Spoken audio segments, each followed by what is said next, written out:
Hi friends, അപ്പം നമ്മളെല്ലാവരും കൂടെ ഒരു കൊച്ചു യാത്ര പോവുകയാണേ. എങ്ങോട്ടാണെന്നുള്ളത് പിന്നെ പറയാം. അപ്പം നമ്മൾ ദാണ്ട് കാറിൽ ഫുൾ ടാങ്ക് പെട്രോളൊക്കെ അടിക്കുവാണ്. കാറിലിരുന്ന് തന്നെ നമ്മൾ കുറേ വീഡിയോ ഒക്കെ എടുത്തത്. അപ്പം ദാണ്ട് നമ്മൾ ഫുൾ ടാങ്ക് പെട്രോളൊക്കെ അടിച്ചിട്ട് യാത്ര പോവുകയാണ്. അപ്പം നമ്മൾ ആദ്യം പോയത് നേരെ മണ്ണാറശാല അമ്പലത്തിലായിരുന്നു. നാഗങ്ങളുടെ അമ്പലമാണ്. ഞങ്ങൾ മുന്നേ ഇവിടെ വന്നിട്ടുള്ള വീഡിയോയും കാര്യങ്ങളും എല്ലാം എടുത്തിട്ടുണ്ട്. അപ്പം അവിടെ നമ്മൾ മിക്കപ്പോഴും പോകാറുണ്ട്. നല്ലൊരു പോസിറ്റീവ് എനർജിയും ഒക്കെ തരുന്നൊരു സ്ഥലവും കൂടിയാണത്. ഒരുപാട് കാഴ്ചകൾ അവിടെ കാണാനുണ്ട്. കാടും ഇങ്ങനെയുള്ള ഇതും അവിടുത്തെ കൊച്ചു കൊച്ചു വെള്ളങ്ങളും ഒക്കെ ആയിട്ട് നാഗരാജാക്കന്മാരെ ഒക്കെ നമുക്ക് കാണാനുണ്ട്. ഇപ്രാവശ്യം ചെന്നപ്പോൾ അവിടുത്തെ അമ്മയുടെ അനുഗ്രഹം കിട്ടി, ദർശനവും കിട്ടി. അതൊരു വലിയൊരു പുണ്യമായിട്ടാണ് കാണുന്നത്. അപ്പം നമ്മൾ അതിനകത്ത് കുറച്ച് വീഡിയോസൊക്കെ നമ്മൾ എടുത്തിട്ടുണ്ട്. അങ്ങനെ കുറച്ച് ദിവസം കൊണ്ട് മനസ്സിൽ കൊണ്ടുവരുന്ന ഒരു ആഗ്രഹമായിരുന്നു ഇവിടെ വരണമെന്നുള്ളത്. ഇവിടെ അല്ല, കുറച്ച് അമ്പലങ്ങൾ ദർശിക്കാൻ വേണ്ടി. കാര്യം ഇവിടെയൊക്കെ വരുമ്പോഴാണ് മനസ്സിൽ ഒരു പോസിറ്റീവ് എനർജിയാണ് നമുക്ക് എപ്പോഴും. അങ്ങനെ കഴിഞ്ഞ പ്രാവശ്യം വന്നപ്പോഴും ഇവിടെ പണിയൊക്കെ നടന്നുകൊണ്ടിരിക്കുകയായിരുന്നു. അമ്പലത്തിൻ്റെ ഗോപുരത്തിൻ്റെ ഒക്കെ പണി നടന്നുകൊണ്ടിരിക്കുകയാണ്. ഇപ്രാവശ്യം വന്നപ്പോഴും സെയിം അവസ്ഥ തന്നെയാണ്. പക്ഷേ ബുദ്ധിമുട്ടൊന്നും ഉണ്ടായില്ല.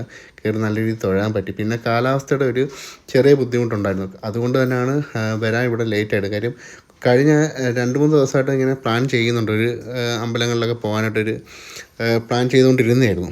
പക്ഷേ ഈ കാലാവസ്ഥ ഇങ്ങനെ നിൽക്കുമ്പോൾ നമുക്ക് പോകാനൊരു ബുദ്ധിമുട്ട്. അങ്ങനെ രാവിലെ ഒന്നും നോക്കിയില്ല. രാവിലെ ഒരു 6 മണിയൊക്കെ അപ്പോൾ ഇറങ്ങിയതാണ്.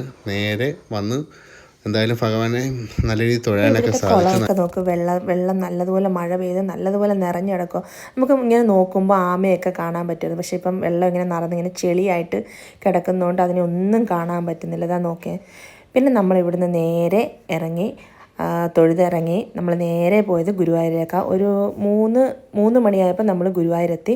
നേരെ നമ്മൾ രാവിലെ ഇറങ്ങിയതല്ലേ, ഭക്ഷണം ഒന്നും കഴിച്ചിട്ടില്ല, ലൈറ്റായിട്ട് മാത്രമേ കഴിച്ചിട്ടുള്ളായിരുന്നു. അപ്പോൾ നമ്മൾ നേരെ അങ്ങ് അമ്പലത്തിലേക്ക് തൊഴാൻ ക്യൂ നിൽക്കാൻ നിന്നായിരുന്നു. അന്നേരം അമ്പലം അടച്ചിട്ടിരുന്നായിരുന്നു. പിന്നെ 4 മണിക്കായിരുന്നു തുറന്നത്. അപ്പോൾ നമുക്ക് ഒരു മണിക്കൂർ കൊണ്ട് ഭഗവാനെ കയറി ദർശിക്കാൻ കഴിഞ്ഞ് അത് വലിയൊരു ഭാഗ്യമായിട്ടാണ് കാണുന്നത് കേട്ടോ. ഞങ്ങൾ ഇത്രയും നാൾ വന്നിട്ടുള്ളപ്പോൾ എല്ലാം 5-6 മണിക്കൂർ ക്യൂ നിന്നിട്ടുണ്ട്. ഇത് ആദ്യമായിട്ടാണ് ഇങ്ങനൊരു അനുഭവം. പിന്നെ അവിടെ നടന്ന് കുറേ കാഴ്ചകളൊക്കെ കണ്ടതിന് ശേഷം നമ്മൾ ഗുരുവായൂർ പോയി കഴിഞ്ഞാൽ എന്തായാലും മമ്മിയൂർ പോകണമല്ലോ. മമ്മിയൂർ ദർശിക്കാതെ നമുക്ക് തിരിച്ചു വരാനൊക്കത്തില്ലല്ലോ. അങ്ങനെ നേരെ മമ്മിയൂരൊക്കെ പോയി അവിടെയും ദർശനം നടത്തി. അവിടെയാണെങ്കിലോ നല്ല ക്യൂ ഉണ്ടായിരുന്നു. അവിടെ അമ്പലം അടച്ചിട്ടുന്ന സമയമായിരുന്നു. പിന്നെ 4 മണിക്കായിരുന്നു ഓപ്പണിങ്. 4 മണിക്കല്ല, പിന്നെ 5 മണിക്കായിരുന്നു ഓപ്പണിങ്. അപ്പം പിന്നെ അവിടെയും ക്യൂവിൽ നിന്ന് കയറി തൊഴുതു. അവിടെ ഇതേപോലെ അമ്പലത്തിൻ്റെ പണിയൊക്കെ നടക്കുകയായിരുന്നു. അങ്ങനെ നമ്മൾ മമ്മിയൂരിൽ നിന്ന് നേരെ വന്നത് കൊടുങ്ങല്ലൂരേക്കായിരുന്നു കേട്ടോ. പക്ഷേ കൊടുങ്ങല്ലൂർ എത്തിയപ്പോഴത്തേന് കൊടുങ്ങല്ലൂർ അമ്പലം അടച്ചിരുന്നു. അപ്പം നമ്മൾ ആകെ പെട്ടുപോയി. നമ്മൾ വലിയ ആഗ്രഹത്തിൽ വന്നിരുന്നായിരുന്നു. 8 മണിക്ക് അടയ്ക്കുമെന്നായിരുന്നു പറഞ്ഞിരുന്നത്. 8 മണി വരെ ആയിരുന്നു ടൈമിങ് കൊടുത്തിട്ടുള്ളത്. പിന്നെ വേറെ ഒരു നിവൃത്തിയില്ലാതെ ഒരുപാട് രാത്രി, അതുമല്ല കൊടുങ്ങല്ലൂർ എത്തിയപ്പോഴത്തേന് ഭയങ്കര മഴ. അങ്ങനെ വേറെ ഒരു നിവൃത്തിയില്ലാഞ്ഞിട്ട് നമുക്ക് പിന്നെ അവിടെ സ്റ്റേ ചെയ്യാമെന്നുള്ളൊരു തീരുമാനത്തിലെത്തി. അങ്ങനെ നമ്മൾ ഇതാണ്ട് കൊടുങ്ങല്ലൂർ അമ്പലത്തിൻ്റെ അടുത്ത് തന്നെ ഒരു സ്ഥലത്ത് സ്റ്റേ ചെയ്യും. അങ്ങനെ രാത്രി സുഖമായിട്ടൊക്കെ കിടന്നുറങ്ങി. ഇതാണ്ട് രാവിലെ എണീറ്റിട്ടോ അമ്പലത്തിലെ ശംഖുവിളി കേട്ടാണ് ഞങ്ങൾ എണീച്ചത്. അപ്പം എന്താ പറയുന്നത്, അതൊരു നല്ല രസമായിരുന്നു. ആ ഒരു 3 വട്ടം ശംഖ് വിളിച്ച് ആ നാദം കേട്ടിട്ടാണ് ഞങ്ങൾ എണീച്ചത്. നേരെ ദാണ്ട് ഒരുങ്ങുവാണ് കേട്ടോ. അമ്പലത്തിലേക്ക് പോകാൻ വേണ്ടി പെട്ടെന്ന് ഒരുങ്ങുമായിരുന്നു. അങ്ങനെ പിള്ളേരെയൊക്കെ ഒരുത്തി ഞങ്ങളൊക്കെ ഒരുങ്ങി നേരെ അമ്പലത്തിലേക്ക് വന്നപ്പോഴും അവിടെ ഭയങ്കര ക്യൂ. അതായത് അമ്പലം തുറന്നില്ല. ഏതോ ഒരു പൂജയ്ക്ക് വേണ്ടി അടച്ചത് പിന്നെ തുറന്നില്ല. പിന്നെ തുറന്നത് 9 മണിക്കായിരുന്നു. പിന്നെ കുറേ നേരം ക്യൂ നിന്നിട്ട് നമ്മൾ കയറി കണ്ടു, തൊഴുതു, അമ്മയെ കണ്ടു. അമ്മയുടെ അനുഗ്രഹവും കിട്ടി. അവിടെ നമ്മൾ നേരെ കൊല്ലത്തേക്കായിരുന്നു വന്നത്. കൊല്ലത്ത് എത്തുന്നതിന് മുമ്പേ നമുക്ക് ഓച്ചിറക്കളി കാണണമെന്നൊരു ആഗ്രഹം ഉണ്ടായിരുന്നു. പക്ഷേ ഞങ്ങൾ എത്തിയപ്പോഴത്തേനും കറക്റ്റ് ഓച്ചിറ എത്തിയപ്പോഴത്തേനും ഓച്ചിറക്കളി തീർന്നു.